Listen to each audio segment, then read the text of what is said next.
ാണ് ഇവരുമായിട്ട് ചെറിയൊരു തർക്കം ഉണ്ടായി. അതായത് തർക്കം എന്നാന്ന് വെച്ച് കഴിഞ്ഞാൽ പൈസയില്ല, അതൊക്കെയാണ് കുഴപ്പം. അങ്ങനെ ഒരു തർക്കത്തിന് വന്നു. അപ്പോൾ പറഞ്ഞു ഞാൻ പോവാന്നൊക്കെ പറഞ്ഞു, അവിടെ താമസിക്കുന്നില്ല. പുള്ളിയും പറഞ്ഞു എൻ്റെ സാധനം കൊടുത്ത് പൊക്കോ എന്നുള്ള രീതിയിൽ പുള്ളിയും പറഞ്ഞു. അപ്പൊ കാറിന്റെ കാര്യം, കാറൊക്കെ നിന്റെ പേരിലല്ലേ, അതുകൊണ്ട് നീ വിറ്റാൽ മതി, അതിന്റെ പൈസ തന്നാൽ മതി എന്നുള്ള രീതിയിലൊക്കെ വന്നു.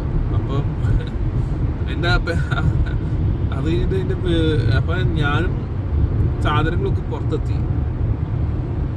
എനിക്ക് ഒരു ദിവസം കട്ടില് ബെഡ് ഉണ്ടായിരുന്നു എൻ്റെ. ഇങ്ങനെ $10 ത്രിഫ്റ്റ് സ്റ്റോറിൽ നിന്ന് വെച്ച ബെഡിലേക്ക് കിടന്നുകൊണ്ടിരുന്നത്.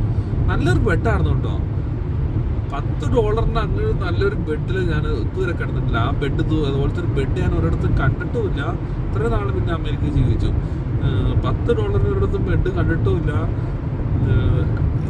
ഇതുപോലത്തെ ഫ്ലെക്സിബിൾ ആയിട്ടുള്ള ബെഡായിരുന്നു. അതായത് ഈ സാധാരണ ഇവിടുത്തെ ബെഡെന്ന് പറഞ്ഞു കഴിഞ്ഞാൽ അങ്ങനെ വണ്ടി പോലെ ഇരിക്കും, മടക്കാനൊക്കെ പാടാം. എന്ന് പറഞ്ഞു കഴിഞ്ഞാൽ പകുതി മടക്കാം, ഒരു ഫ്ലെക്സിബിൾ വളയ്ക്കണമെങ്കിൽ വളയ്ക്കാവുന്ന രീതിയിലുള്ള ബെഡ്, പഞ്ഞി പോലത്തെ. ആ ബെഡ് ഞാൻ തന്നെ ഒറ്റയ്ക്ക് വലിച്ച് പുറത്തേക്ക് ഇറക്കി അപ്പാർട്ട്മെന്റിന് ലിഫ്റ്റ് കയറി താഴേക്ക് എത്തണം. ലിഫ്റ്റ് കയറി താഴേക്ക് എത്തി ഗാർബേജിന്റെ അവിടെ വലിച്ചു കൊണ്ടിട്ടു. എന്നാലോചിച്ച് നോക്കി. ഇവൻ കൂടിയൊന്നുമില്ല, ഞാൻ കൂടർന്ന് പറഞ്ഞില്ല. പുള്ളി ഞാനിപ്പോൾ അവിടെ നിന്ന് പോകുമ്പോൾ സാധനങ്ങളൊക്കെ ഒന്ന് ക്ലീൻ ഔട്ട് ചെയ്യട്ടെ. അപ്പോൾ ബാഗും അങ്ങനെയുള്ള സാധനങ്ങളൊക്കെ കുറേയൊക്കെ എടുത്തു. എല്ലാം എടുത്തൊന്നും പറ്റി എൻ്റെ ഓർമ്മയില്ല, എന്നാലും കുറച്ച് ബാഗൊക്കെ ഉണ്ടായിരുന്നു. അപ്പോൾ ഞാൻ പറഞ്ഞല്ലോ, എനിക്കൊരു വലിയൊരു ബാഗ് ഉണ്ടായിരുന്നു. ആ ബാഗ് അങ്കിളുടെ അടുത്തിരിക്കുക. അങ്കിള് പറഞ്ഞു വേറൊരു ബാഗ് കൊണ്ടുപോകാൻ പറഞ്ഞ്. എങ്ങനെയാണോ അങ്കിളുടെ ഒരു ബാഗ് എൻ്റെ കയ്യിലുണ്ടായിരുന്നു. ആ ബാഗുമായിട്ടാണ് ഞാൻ ന്യൂയോർക്കിൽ താമസിച്ചുകൊണ്ടിരുന്നത്. അപ്പോൾ അപ്പോഴാണ് ഒരുത്തൻ പറഞ്ഞത് എനിക്ക് ബാഗ് തരാമെന്നും പറഞ്ഞ് ആ ബാഗ് ആയിട്ട് സാധനങ്ങളൊക്കെ ഇട്ട് ഇന്ത്യയിലേക്ക് അയച്ചു കൊടുത്തു, ഒരാൾക്ക് കൊടുത്തു കൊടുത്തു. എന്നിട്ട് ആ ബാഗ് അവൻ നിനക്ക് വേണമെന്ന് പോലും എന്നോട് ചോദിച്ചിട്ടില്ല കേട്ടോ. നമ്മളവിടെ ഇങ്ങനെ ഒരു ശത്രുവിനെ പോലെ പിന്നെ കണ്ടുകൊണ്ടിരുന്നത്. ബാഗ് കൊടുത്തു കഴിഞ്ഞപ്പോൾ കൊടുത്തു.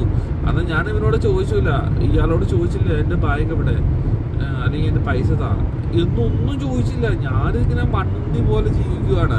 അതിനെ തെറ്റി നമുക്കെതിരായിട്ട് ഇങ്ങനെ പറ്റുവാണെങ്കിൽ തന്നെ പുള്ളി നമുക്കെതിരായിട്ട് സംസാരിക്കുകയുള്ളൂ. അതെനിക്ക് മനസ്സിലായി. ബാഗുമായിട്ട് അവനങ്ങ് പോയി. പിന്നെ ഈ കൊളംബസിൽ ഉണ്ടായിരുന്ന സമയത്തുള്ള ബാഗ് എന്ന് പറഞ്ഞെങ്കിൽ എനിക്ക് തോന്നുന്നത് അല്ലറ ചില്ലറ കുഞ്ഞു ബാഗ് ഏതാണ്ടൊക്കെ ഉണ്ടായിരുന്നുള്ളൂ. വലിയ ബാഗ് സാധനങ്ങളൊക്കെ ഇടാനുള്ള ബാഗൊന്നും എൻ്റെ കയ്യിൽ ഉണ്ടായിരുന്നില്ല.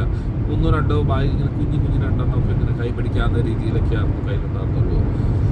ഇപ്പം എന്നിട്ട് ഇങ്ങനെ ബൈക്ക് എടുത്ത് ഞാനിങ്ങനെ കാറുണ്ട് കയ്യിൽ. അപ്പം നമ്മുടെ കയ്യിൽ ആകെ എന്താ ഉള്ളത്, കാറുണ്ട്.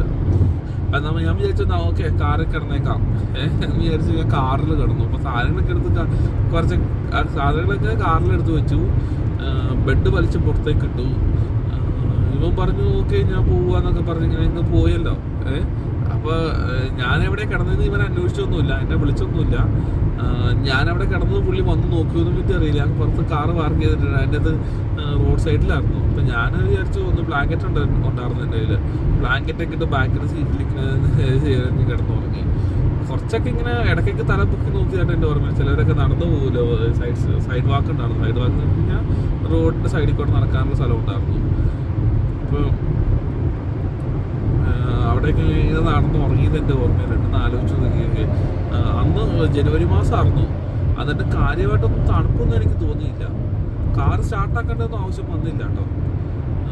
അങ്ങനെ എൻ്റെ ഓർമ്മയിൽ കാർ സ്റ്റാർട്ടാക്കാനറിയാം, ഓടിക്കാനറിയില്ല.